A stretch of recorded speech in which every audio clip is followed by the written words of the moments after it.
నమస్తే ఫ్రెండ్స్, నేను మీ Sravani Harsha. Welcome back to our channel. ఇవాళ మన కథ తిరిగి సాధించుకున్న హక్కులు. కథని చివరి వరకు వినండి. నచ్చితే గనక ఖచ్చితంగా తప్పకుండా ఒక్క లైక్ చేయండి. ఈ కథ పైన మీ విలువైన స్పందనని కామెంట్ రూపంలో మాకు తెలియజేయండి. కొత్తవారు ఎవరైనా చూస్తున్నట్లయితే మన ఛానల్ని సబ్స్క్రైబ్ చేసుకోండి.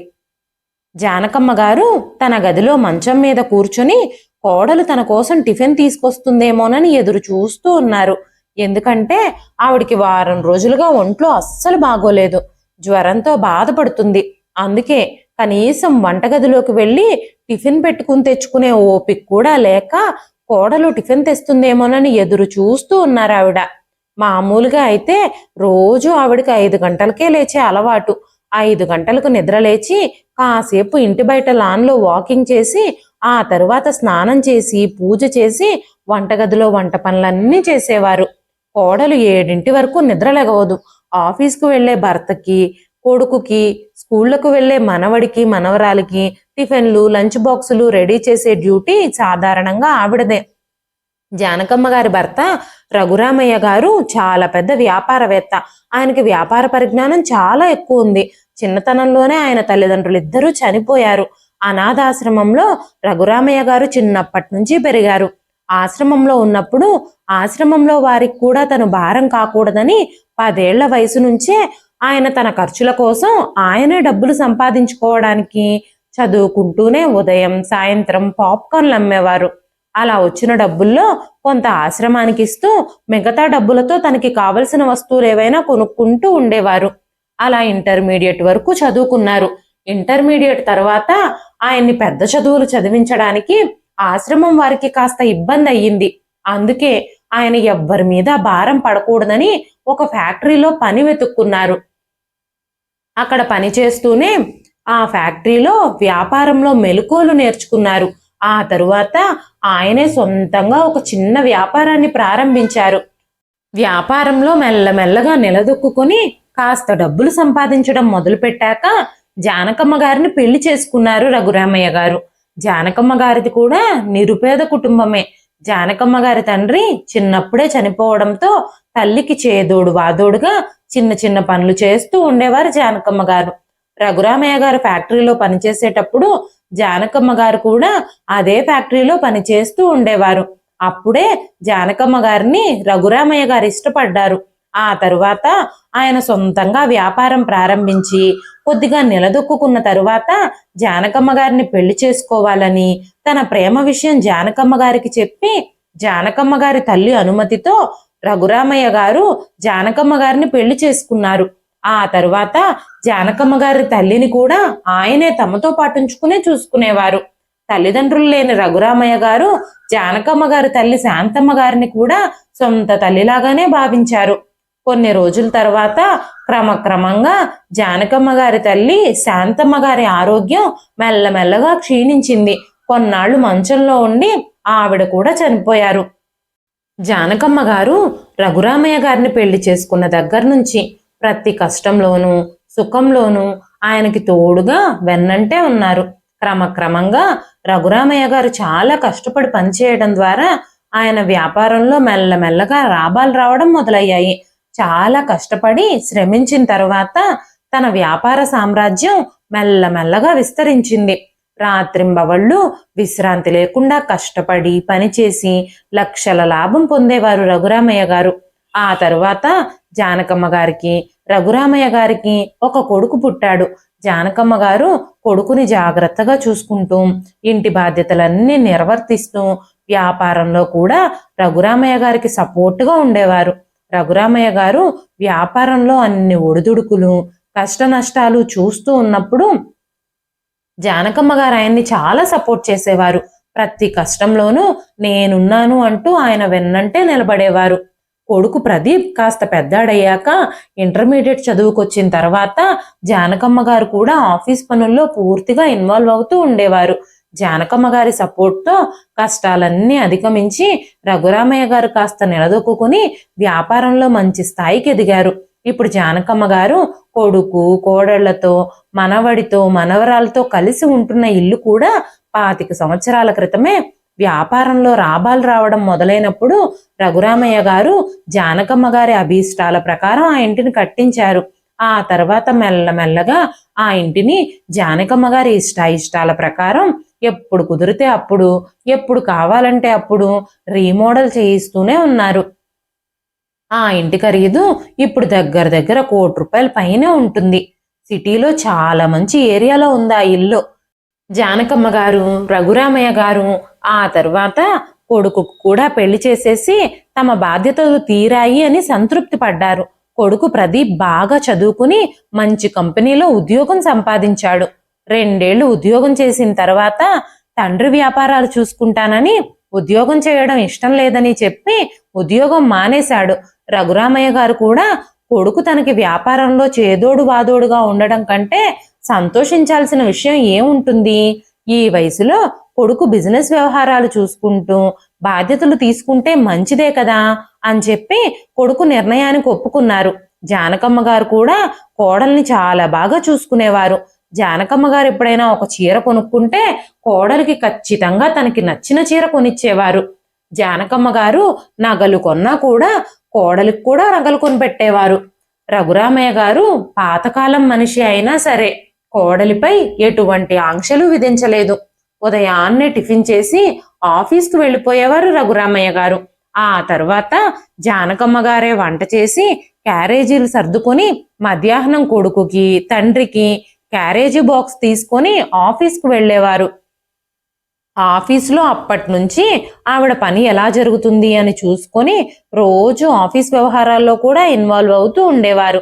సాయంత్రం మళ్ళీ ఇంటికొచ్చాక ఇంట్లో కూడా కోడలికి వంట పనులన్నింటిలో, ఇంటి పనులన్నింటిలో సహాయం చేస్తూనే ఉండేవారు.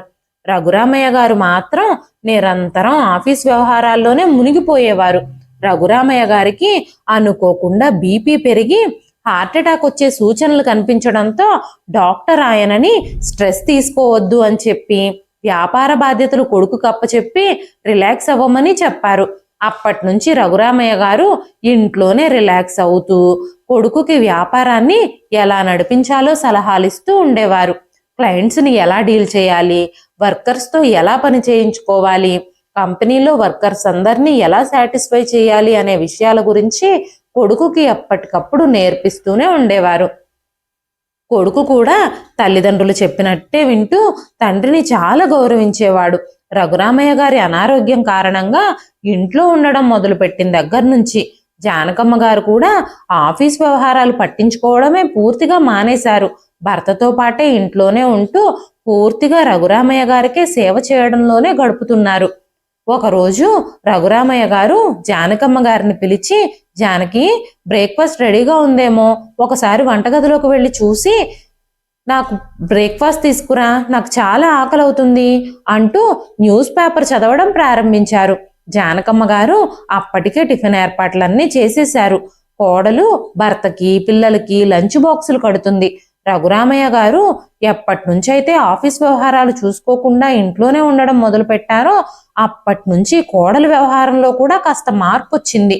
ఆఫీస్ వ్యవహారాలన్నీ తన భర్త ఒక్కడే చూసుకుంటున్నాడని, తన భర్త కష్టం మీదే ఈ ముసలాళ్ళిద్దరూ కూర్చుని తింటున్నారని ఎప్పుడూ రుసరుసలాడుతూ ఉండేది. ఇన్నేళ్లు అన్ని బాధ్యతలు తీసుకొని అన్ని తమ భుజాల మీద వేసుకుని నడిపించిన తల్లిదండ్రులు వృద్ధాప్యంలో కాస్త విశ్రాంతి తీసుకుంటున్నా చూడలేకపోయేది సంధ్య.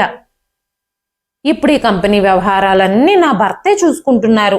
ఇంట్లో కూర్చుని ఆర్డర్లు వేసే అత్తగారికి, మామగారికి టైం ప్రకారం అన్ని నేను ఎందుకు చేసి పెట్టాలి, వాళ్ళకి టైం ప్రకారం నేను ఎందుకు టిఫిన్ పెట్టాలి అంటూ గొనుక్కుంటూ ఉండేది. జానకమ్మ గారు తన కోడలు గొనుక్కుంటున్న మాటలన్నీ విన్నారు. కోడలు తన మీద, తన భర్త మీద చిరాకు పడుతుందని ఆవిడికి బాగా తెలుసు. కానీ కోడలు గురించి భర్తతో ఏమీ చెప్పలేదు. ఎందుకంటే కోడలి ప్రవర్తన గురించి భర్తకు తెలిస్తే కోడలిపై ఆయన కోపం తెచ్చుకుంటారేమో, ఆయన ఆరోగ్యం అసలే బాగోలేదు, ఇప్పుడు ఇంట్లో అనవసరంగా గొడవలు సృష్టించడం ఎందుకు అని ఆలోచిస్తూ ఆమె మౌనంగా ఉంది. రఘురామయ్య గారు చాలా మంచివారు. కోడల్ని ఎప్పుడూ ఒక్క మాట కూడా అని ఎరగరు. కాకపోతే ఆయనకు టైం ప్రకారం అన్నీ జరిగిపోవాలి. ఇంట్లో ఆడవాళ్ళు పొద్దెక్కేదాకా పడుకుంటే ఆయనకి ఇష్టం ఉండదు. ఉదయాన్నే లేచి పూజ చేసి వంట పనులు ఇంటి పనులు చేసుకోవాలి అని ఆయన అనుకుంటారు. అయినా సరే కోడలు ఎప్పుడైనా ఆలస్యంగా లేచినా కూడా ఆయన ఏమీ మాట్లాడేవారు కాదు. ఏ విషయంలోనూ మామగారు తనకి ఎలాంటి ఆంక్షలు విధించకపోయినా సరే, అత్తామామలిద్దరూ తనని తల్లిదండ్రుల్లా చూసుకుంటున్నా సరే, కోడలి ప్రవర్తనలో అంత మార్పు ఎందుకు వస్తుంది? కోడలు ఎందుకు ఇలా అత్తమామలకి గౌరవం ఇవ్వడానికి బాధపడుతుంది అని జానకమ్మ గారు మనసులోనే బాధపడేవారు తప్ప రఘురామయ్య గారికి ఈ విషయాలన్నీ తెలియనివ్వలేదు. ఆ విషయాలన్నీ ఎక్కడికక్కడే వదిలేయడం మంచిది అని, ప్రతి విషయాన్ని పెద్దది చేసి అనవసరంగా ఇంట్లో రాద్ధాంతం సృష్టించుకోవడం, మనశ్శాంతిని పాడు చేసుకోవడం ఎందుకు అని ఈ విషయాలన్నీ చెప్పి రఘురామయ్య గారి మనసు చెడగొట్టాలని ఆవిడ అనుకోలేదు. ఈ విషయాలన్నీ తెలుసుకొని ఆయన బాధపడితే ఆయన ఆరోగ్యానికి మంచిది కాదు అని జానకమ్మ గారు ఆ విషయాలేవి బయటకు రానివ్వలేదు. ఎంత జానకమ్మ గారు విషయాలు దాస్తున్నప్పటికీ రఘురామయ్య గారికి ఇంటి పరిస్థితులన్నీ అర్థమవుతూనే ఉన్నాయి. కొడుకు కూడా మెల్లమెల్లగా ఆఫీస్ వ్యవహారాలు ఏవి తన దాకా రాకుండా తన సలహా తీసుకోకుండానే చేసేస్తున్నాడు. ఇంట్లో కోడలి రుసరుసలు, కసుర్లు, విసుర్లు ఆయన గమనిస్తూనే ఉన్నారు. ఆయన లోపలే టెన్షన్ పడడం వల్ల ఆయనకేమన్నా అయితే జానకమ్మ గారు ఎలా బ్రతుకుతారా అని దిగులు పట్టుకుంది రఘురామయ్య గారికి. ఆ దిగులుతోనే ఆయనకు తెలియకుండానే ఆయనకి బీపీ లెవెల్స్ ఇంక్రీజ్ అయిపోయాయి. ఆయనకి బీపీ లెవెల్స్ పెరగడంతో ఒక్కసారిగా కళ్ళు తిరిగి పడిపోయారు ఆయన. వెంటనే రఘురామయ్య గారిని ఆసుపత్రిలో చేర్పించారు. ఆయనకి మైల్డ్ అటాక్ వచ్చింది. వారం 10 రోజులు డాక్టర్లు శత విధాలా ప్రయత్నించారు. కానీ రఘురామయ్య గారు తిరిగి ఇంటికి రాలేదు. రఘురామయ్య గారు జానకమ్మ గారిని తన పిల్లల్ని వదిలి ఈ లోకం నుంచి శాశ్వతంగా వెళ్ళిపోయారు. రఘురామయ్య గారు జానకమ్మ గారిని శాశ్వతంగా ఒంటరిని చేసేశారు.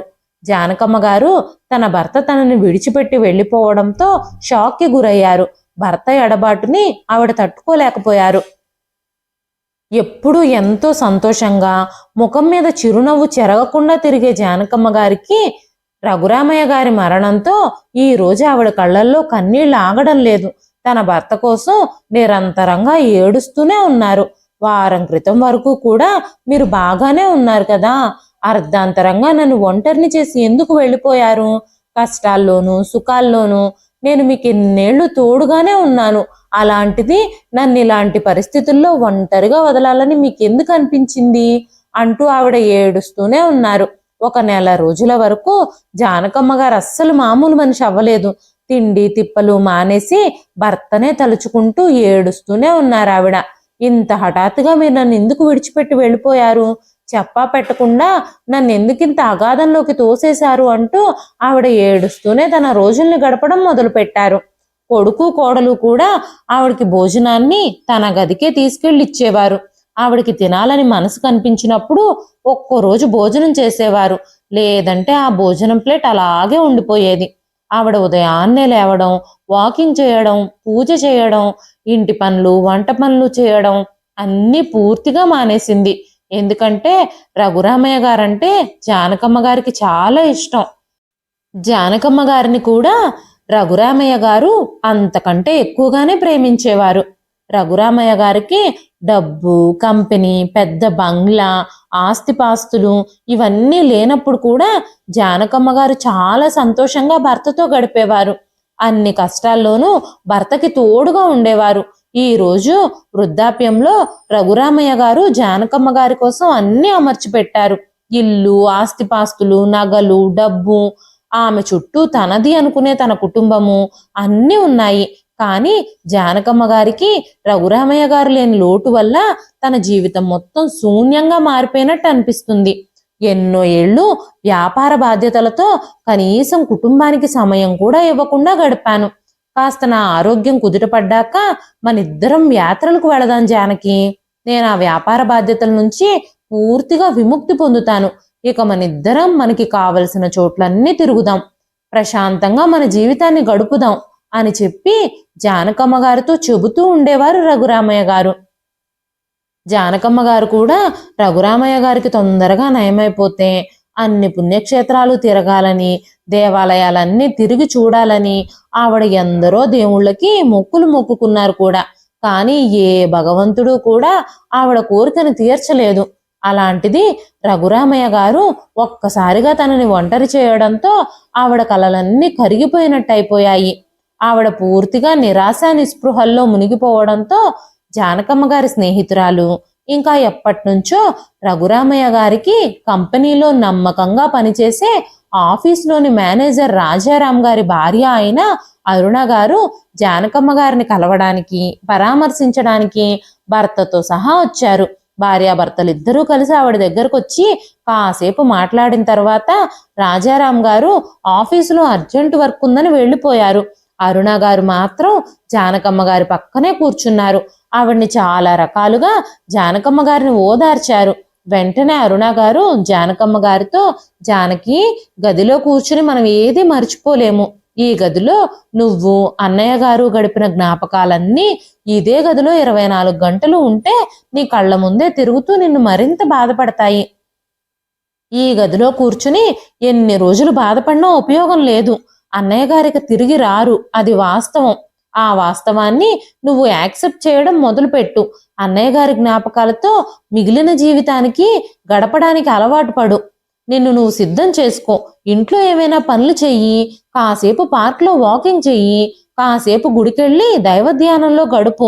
నువ్వు ఇలా నిరాశ నిస్పృహల్లో కూరుకుపోయి ఇంత దయనీయమైన పరిస్థితుల్లో ఉంటే చనిపోయిన అన్నయ్య గారికి కూడా మనశ్శాంతి ఉంటుందా చెప్పు?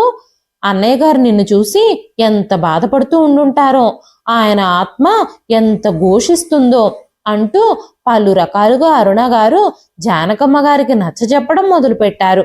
ఆ రోజు జానకమ్మ గారికి తన స్నేహితురాలు అరుణ మాటలు ఔషధంలా పనిచేశాయి. అదే సమయంలో అరుణ గారు జానకమ్మ గారిని తీసుకొని గుడికి వెళ్లారు. దాదాపు 2 నెలల తరువాత జానకమ్మ గారు తన గదిలో నుంచి బయటకు వచ్చారు. బయట గాలి, బయట మనుషులు కనిపించడంలో ఈ రోజు ఆవిడకి కాస్త మంచిగా అనిపించింది. గుళ్ళో చాలాసేపు దేవుని సన్నిధిలోనే కూర్చుని తన మనసులోని భావాలన్నింటి గురించి అరుణ గారితో మాట్లాడుతూ చాలా వరకు తన మనసులోని బాధను దించుకున్నారు జానకమ్మ గారు. జానకమ్మ గారికి ఈ రోజు ఎందుకో కొంచెం ప్రశాంతంగా అనిపించింది. రఘురామయ్య గారు చనిపోవడంతో ఆ ఇంట్లో పెద్దగా కొడుకు కోడలికి తేడా ఏమీ లేదు. కొడుకు ఆఫీస్ పనుల్లో బిజీగా ఉన్నాడు. కోడలు తన ఇంటి పనుల్లో, తన ఫ్రెండ్స్తో షాపింగ్లని, షికార్లని, సినిమాలని, పార్టీలని ఆ పనులతో బిజీగా ఉంది. పొద్దున్నే భోజనం వండేసి జానకమ్మ గారి గదికి పంపించడమే ఆవిడ బాధ్యత అయిపోయింది. కానీ జానకమ్మ గారు మెల్లగా తేరుకుని మెల్లమెల్లగా ఇంటి పనుల్లో పడ్డారు.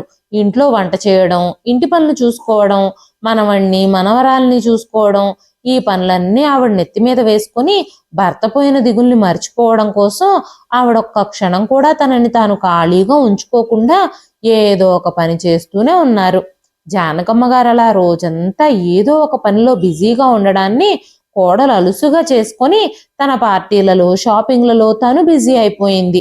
పిల్లల్ని కూడా శాంతంగా జానకమ్మ గారి మీదే వదిలేసింది. పిల్లల బాధ్యతలు, ఇంటి బాధ్యతలు చూసుకుంటూ జానకమ్మ గారు దాదాపుగా రఘురామయ్య గారి జ్ఞాపకాలని తలుచుకొని బాధపడడం కూడా మానేశారు. అలా మెల్లమెల్లగా రోజులు గడుస్తున్నాయి. హఠాత్తుగా జానకమ్మ గారికి తీవ్రమైన జ్వరం వచ్చింది. ఇన్నేళ్లుగా ఇంటి బాధ్యతలన్నీ తీసుకుంటూ, ఇంటి పనులన్నీ చేస్తూ, మనవాళ్ల బాధ్యతని, ఇంటి బాధ్యతని తన భుజాల మీద వేసుకుని చేస్తున్న అత్తగారికి జ్వరం వచ్చినా కూడా కొడుకు కోడలు ఏమాత్రమూ పట్టించుకోలేదు. కాబట్టి జానకమ్మ గారి జ్వరంతో 2-3 రోజులు మూలుగుతూ ఆ గదిలోనే ఉన్నారు. కొడుకు కోడలు ఏమైంది అని గదిలోకి తొంగి కూడా చూడలేదు. తర్వాత రోజు ఎంతకీ గది నుంచి ఆవిడ బయటకు రాకపోవడంతో కొడుకు కోడలు ఆవిడ గదిలోకి వచ్చారు. తీవ్రమైన జ్వరంతో బాధపడుతున్న జానకమ్మ గారిని చూసి కొడుకు టాబ్లెట్లు తీసుకొచ్చి ఇచ్చాడు. కోడలు ముందు రోజు జానకమ్మ గారు గది నుంచి బయటకు రాకపోవడంతో బయట నుంచి ఫుడ్ ఆర్డర్ చేసేసింది. తర్వాత రోజు కూడా ఆవిడ ఒంట్లో బాగోలేదు అని తెలిసి ఒక బ్రెడ్ ప్యాకెట్ తెచ్చి జానకమ్మ గారికి ఇచ్చింది. జానకమ్మ గారు ఆ బ్రెడ్ తిని టాబ్లెట్లు వేసుకున్నారు. 3 పూట్ల టాబ్లెట్లు వేసుకోవడంతో ఆవిడ కాస్త జ్వరం వెనకాడింది. జ్వరం తగ్గినా సరే 2-3 రోజులు ఆహారం సరిగ్గా తినకపోవడం వల్ల జానకమ్మ గారికి చాలా నీరసంగా ఉంది. ఆవిడ తన గదిలోనే కూర్చుని కోడలు తనకు టిఫిన్ ఏమైనా తెస్తుందేమో, కొడుకు తనని హాస్పిటల్కి తీసుకెళ్లి చూయించుకొస్తాడేమో అని ఎదురు చూస్తూ ఉన్నారు. కానీ కొడుకు గాని కోడలు సంధ్య గాని జానకమ్మ గారి గదివైపు కన్నెత్తి కూడా చూడలేదు. జానకమ్మ గారే కాస్త ఓపిక తెచ్చుకొని కోడల్ని పిలిచారు. అమ్మా సంధ్య, అమ్మా సంధ్య, నాకు చాలా నీరసంగా ఉంది. నాకు తినడానికి ఏమైనా చేసిస్తావా? కనీసం ఒక కప్పు టీ అయినా ఇస్తావా అని అడిగారు. కోడలు సంధ్య చిరాగ్గా, ఇంటి పనులన్నీ చేసుకోలేక నేను సతమతమైపోతున్నాను. మీకేం? 3 రోజుల నుంచి హాయిగా గదిలో పడుకున్నారు. కాసేపు ఆగండి, పిల్లలకి లంచ్ బాక్సులు, మీ అబ్బాయికి లంచ్ బాక్సు కట్టాలి. ఆ తర్వాత నేను మీకోసం టీ తీసుకొచ్చి ఇస్తాను అని సమాధానం చెప్పింది. ఆ తర్వాత ఎప్పటికో 1 గంట తర్వాత కోడలు టీ తీసుకొచ్చి ఇచ్చింది. ఇంటి పనులు, ఇంటి బాధ్యతలతో క్షణం కూడా తీరిక లేకుండా 2 రోజుల క్రితం వరకు కూడా ఇంటి పనులన్నీ చేసిన జానకమ్మ గారికి ఇప్పుడు ఈ జ్వరం వల్ల వెన్ను నొప్పి, మోకాళ్ళ నొప్పులు కూడా ఎక్కువైపోయాయి. ఆవిడ కనీసం లేచి హాల్లో అటు ఇటు కూడా 4 అడుగులు కూడా తిరగలేకపోతున్నారు. ఇన్నాళ్ళు అందరినీ కూర్చోబెట్టి సేవలు చేసిన అత్తగారికి 4 రోజులు కూడా టైంకి భోజనం పెట్టాలంటే ఎంత బాధగా ఉందో కోడలికి. జానకమ్మ గారు ఏమడిగినా సరే సంధ్య కసురుకోవడం, విసురుకోవడం మొదలుపెట్టింది. కోడల్ని టీ అడిగినా, టిఫిన్ పెట్టమని అడిగినా, ఏం వంటగదిలోకి వెళ్ళి చేసుకుని తినలేరా? మీకు సేవలు చేయడానికి నేనేమి మీకు పని మనిషిని కాదు అంటూ మొహం మీదే నిరాకరించేది. రోజు మనవడు, మనవరాలు స్కూల్కి వెళ్లే టైంకి జానకమ్మ గారు కూడా మనవడితో, మనవరాలతో కలిసి టిఫిన్ చేసేసేవారు. అయితే పిల్లలకి స్కూల్కి సెలవులు మొదలవడంతో జానకమ్మ గారి పరిస్థితి ఆ ఇంట్లో ఇంకా దిగజారిపోయింది. జానకమ్మ గారు ఒక రోజు ఉదయం డైనింగ్ టేబుల్ దగ్గరే కూర్చొని కోడలు ఏమైనా టిఫిన్ పెడుతుందేమోనని ఎదురు చూస్తూ ఉన్నారు. పిల్లలకి సెలవులు కావడంతో కోడలు 10 అయినా ఇంకా లెగవలేదు.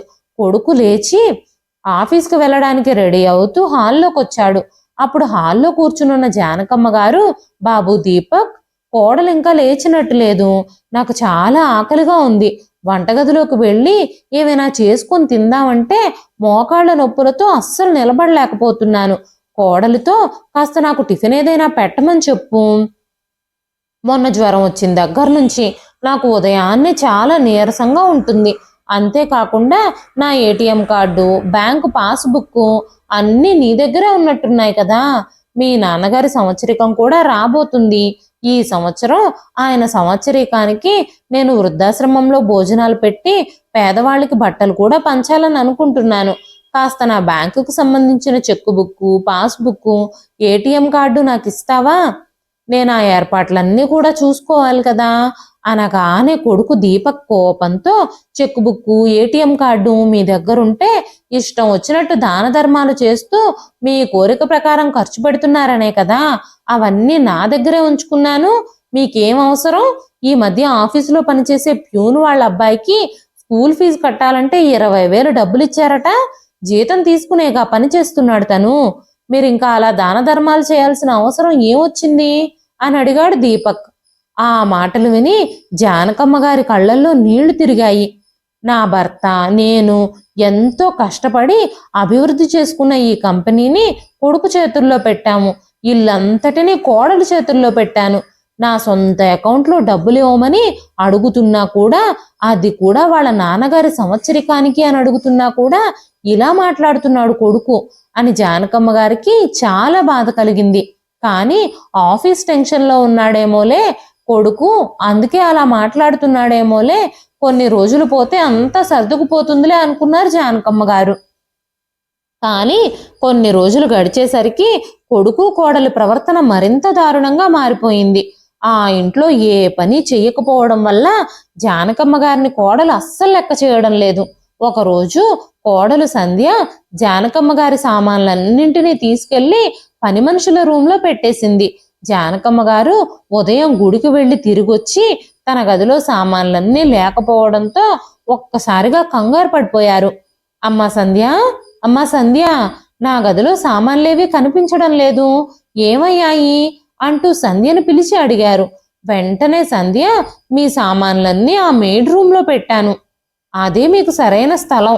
మీరు కొన్ని రోజుల నుంచి 24 గంటలు ఈ హాల్లో కూర్చుని ఆర్డర్లు వేస్తూ ఉంటున్నారు. మీరు ఆ వెనక పక్క ఉన్న మెయిడ్ రూమ్లో ఉంటే నాకు చాలా ప్రశాంతంగా ఉంటుంది. అంతేకాకుండా మా చెల్లెలికి ఇక్కడే సిటీలో కాలేజీలో సీట్ వచ్చింది. తను ఇక్కడే ఉండి చదువుకోవాలి అని అనుకుంటుంది.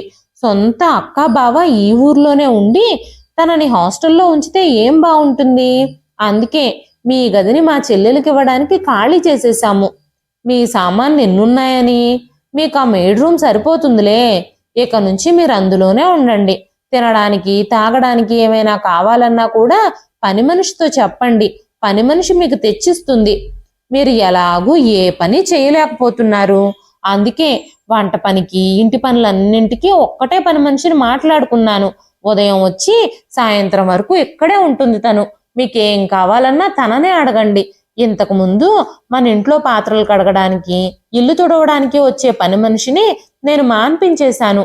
ఈవిడే ఇక నుంచి మొత్తం పనులన్నీ చేస్తుంది అని చెప్పింది సంధ్య. ఆ మాటలకి జానకమ్మ గారి కడుపు మండిపోయింది. ఎంతో కష్టపడి నేను నా భర్త ఇంత పెద్ద ఇల్లు కొన్నాము. ఆస్తిపాస్తులు ఐశ్వర్యాలు కొడుకు కోడలి కోసం సంపాదించి పెట్టాము. కానీ నా భర్త చనిపోగానే నా పరిస్థితి ఎంత దిగజారిపోయింది.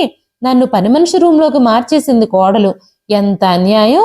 కొడుకు కోడలికి ఎలాగైనా సరే గుణపాఠం చెప్పాలి. వయసు అయిపోతే విరిగిపోయిన పాత కుర్చీల్లాగా మూలన పడి ఉండాల్సిన అవసరం లేదని కొడుకు కోడలికి ఎలాగైనా నేర్పించి చూపిస్తాను అని మనసులోనే అనుకున్నారు జానకమ్మ గారు. ఆ తర్వాత పిల్లలకి సెలవులు ఉండడంతో కొడుకు కోడలు టూర్కి వెళ్ళాలని ప్లాన్ చేసుకున్నారు. జానకమ్మ గారు సరైన సమయం కోసం ఎదురు చూస్తూ ఉండడంతో ఆవిడకి ఇదే మంచి అవకాశంగా అనిపించింది. కొడుకు కోడలు అలా టూర్కి వెళ్ళగానే కొడుకు కోడలి సామాన్లన్నీ గ్యారేజీ పక్కనే ఉన్న స్టోర్ రూమ్లో సర్దించేశారు జానకమ్మ గారు. ఆ తర్వాత జానకమ్మ గారు ఆ ఇంటిని ఒక వృద్ధాశ్రమంగా మార్చేశారు. భర్త చనిపోయాక ఆవిడ రోజు గుడికి వెళుతూ ఉన్నప్పుడు గుడిలో చాలా మంది అభాగ్యులు నిర్భాగ్యులు బ్రతుకు తెరువు లేక ఆదరించే దిక్కు లేక ముష్టి వాళ్ళల్లా బ్రతకడం చూసిన జానకమ్మ గారు వాళ్ళందరినీ చేరదీసి పని చేయగలిగే ఓపికన్న వాళ్ళకి తన ఫ్యాక్టరీలోనే వాళ్ళ పనికి తగ్గ ఉద్యోగాలు కల్పించారు. అందరికీ ఆ ఇంట్లోనే ఆశ్రయం కల్పించారు. 15 రోజుల తర్వాత టూర్ నుంచి తిరిగి వచ్చిన కొడుకు కోడలు కార్ని గ్యారేజీలో పార్క్ చేసేసి ఇంట్లోకి రాగానే ఆ ఇంట్లో చాలా మంది వృద్ధులు కనిపించారు. తమ సామాన్లు ఏవి అక్కడ కనిపించలేదు. అదే సమయంలో జానకమ్మ గారు ఆఫీస్కు వెళ్ళడానికి రెడీ అవుతూ ఉన్నారు. రెడీ అయ్యి ఆవిడ బయటకు వస్తూ ఉండగా ఆ ఇంట్లో ఉన్న వృద్ధులని నిర్ఘాంతపోయి చూస్తున్న కొడుకు కోడలు కనిపించారు. వెంటనే కొడుకు కోడలు ఇద్దరూ జానకమ్మ గారి మీద విరుచుకు పడ్డారు. జానకమ్మ గారు మౌనంగా కొడుకుకి చెయ్యెత్తి ఆగమన్నట్టు సైగ చేసి, మీరు ఏం మాట్లాడాలనుకుంటున్నా శాంతియుతంగా మాట్లాడండి. నేను అంతకంటే శాంతియుతంగా సమాధానం చెప్తాను. గొడవ చెయ్యాలనుకుంటే మీరు గనక నా మీద దౌర్జన్యం చేస్తున్నారని మీ మీద పోలీస్ కంప్లైంట్ ఇస్తాను అన్నారు జానకమ్మ గారు. వెంటనే కొడుకు కోడలు, నీ ఇష్టం వచ్చినట్టుగా ఈ ఇంటిని వృద్ధాశ్రమంగా మార్చడానికి నీకెంత ధైర్యం? నన్ను ఒక్క మాట కూడా అడగకుండా ఈ ముసలాళ్ళందరినీ తీసుకొచ్చి ఈ ఇంట్లో పెడతావా? అసలు నీకేం హక్కు ఉందని ఆఫీస్కు వెళ్ళి ఆఫీస్ వ్యవహారాలు చూసుకుంటున్నావంట. ఆఫీస్లో కొత్త ఎంప్లాయీస్ను కూడా రిక్రూట్ చేశావట అనగానే జానకమ్మ గారు, నాకే హక్కుంది బాబు. నేను మన కంపెనీలో 60% షేర్ హోల్డర్ని. ఆ కంపెనీ మీద పూర్తి హక్కు నాకే ఉంది. ఈ ఇల్లు మీ నాన్నగారు నా కోసం కట్టించిచ్చారు. నా ఇష్టానుసారం ఏది ఎక్కడ ఉండాలనుకున్నానో అది అక్కడ అమర్చుకునేలాగా నాకు అంత స్వతంత్రం కల్పించారు ఆయన. ఈ రోజు ఈ ఇంట్లో కొడుకు కోడలు పెత్తనం భరిస్తూ నేను పని మనుషుల గదిలో ఉండాల్సిన కర్మ నాకేంటి? ఈ ఇంట్లో ఆఫీసులో నా హక్కుల్ని నేను తిరిగి పొందాలి అని అనుకుంటున్నాను. మీ నాన్నగారు చనిపోయాక ఇంటి బాధ్యతల్ని నేను నిర్వర్తించిన నాళ్ళు మీరు నన్ను బాగానే చూశారు. ఇప్పుడు ఈ వయసులో పనులు చేయలేక నేను విశ్రాంతి తీసుకోవాలని అనుకున్నప్పుడు నేను మీకు భారంగా మారాను కదా. పనికొచ్చిన నాళ్ళు తల్లిదండ్రుల్ని వాడుకొని ఆ తరువాత పనికిరాని పాత వస్తువుల్లాగా స్టోర్ రూమ్లో పడేసే మీలాంటి కొడుకులకి నేను సరైన సమాధానం చెప్పాలని నిర్ణయించుకున్నాను. ఇక నుంచి ఆ ఫ్యాక్టరీ నా ఆధీనంలోనే ఉంటుంది. ఎవ్వరూ నాకు ఎలాంటి ఆంక్షలు విధించడానికి వీల్లేదు. మీ సామాన్లన్నీ కింద గ్యారేజీ పక్కనే ఉన్న స్టోర్ రూమ్లో ఉన్నాయి. అవన్నీ తీసుకుని మీరిప్పుడు వెంటనే బయటకు నడవండి. మీ నాన్నగారు తన మనవడి కోసం, మనవరాలి కోసం వాళ్ళ పేర్ల మీద రాసుంచిన ఆస్తిపాస్తులు, డబ్బులు ఇవి అంటూ జానకమ్మ గారు మనవడు, మనవరాలి పేరు మీద ఉన్న ఆస్తిపాస్తుల్ని కొడుకు, కోడలికి అప్పచెప్పారు. మీరు వీటికి గార్డియన్లు మాత్రమే. అమ్ముకోవడానికి, జల్సాలు చేసుకోవడానికి మీకు వీటి మీద ఎలాంటి హక్కు ఉండదు. ఇక నుంచైనా ఒళ్ళు దగ్గర పెట్టుకుని కష్టపడి పనిచేసి బ్రతకండి. ఇక నుంచి మీ మొహాలు కూడా నాకు చూపించకండి. నా ఇంట్లో నేను నా ఇష్టం వచ్చినట్టు బ్రతుకుతాను అని చెప్పి జానకమ్మ గారు తన కారులో ఆఫీస్కి బయలుదేరారు. ఇదండి ఈ రోజు కథ. ఈ కథ మీకు ఎలా అనిపించింది? కథ నచ్చితే ఒక లైక్ చేయండి. ఈ కథ పైన మీ విలువైన స్పందనని కామెంట్ రూపంలో మాకు తెలియజేయండి.